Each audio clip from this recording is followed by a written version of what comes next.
What's up, YouTube? It's time for me to pay it forward to all these YouTubers out there.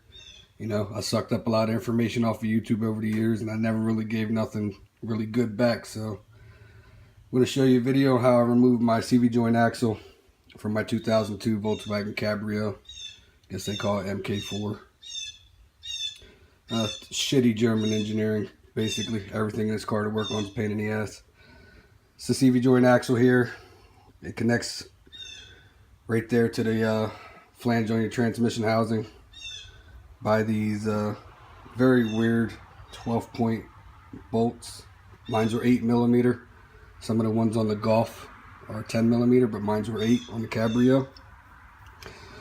What happened was I had it fully disconnected, had the bolts out, had the axle nut off and the spline out, and this piece was getting caught inside the car and had no room to get out. Looked all over YouTube on how this was done, like I do with everything, and there's no videos on YouTube on how to do it, so I figured out, I did it the old-fashioned way, trial and error. And now that I got it, I'm gonna show you how I did it, so maybe it can help somebody else. So I'm figuring if you're watching this video, you're probably already stuck on this part that I am, so it's gonna get right to it. I'm gonna say the basics for the people who are doing this from the start. You gotta take the tire off. You gotta take the axle nut off. You gotta take the lower ball joint off. I took the 3 bolts from the bottom. I normally just take the axle pin bolt. I wasn't thinking though, because I was getting frustrated. You get back up in here, and that's the transmission flange that attaches to your axle with those weird triple square 8mm bolts. You get those loose and the axle's out, but then it's stuck on that housing and behind there, and there's no room for it to get out. I thought that you'd figure a way to finagle it out, and I just wasn't getting the angle right, but there's no right angle for it. So I'm gonna tell you what I did. Right here, that spot there, that is that's your transmission mount bushing. You got to take the bolt. It's a 17mm bolt. You got to take that out the top. The way you do that is you remove this horrible design of a coolant reservoir ball. There's 2 10mm bolts there. You just take those out and you pop that out.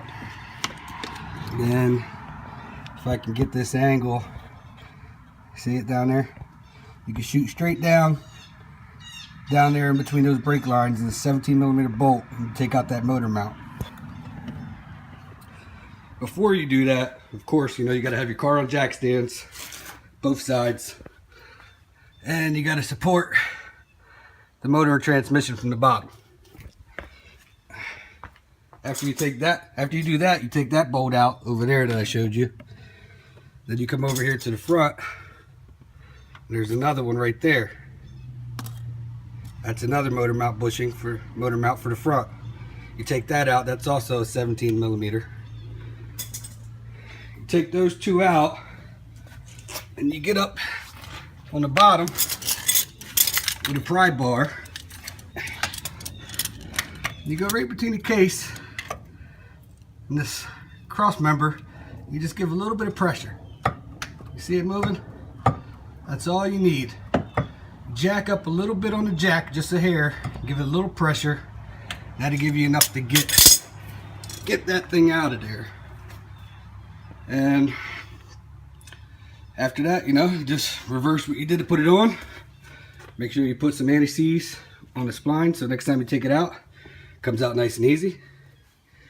And torque everything down to spec. You could hit up Google search to see the torque settings for everything.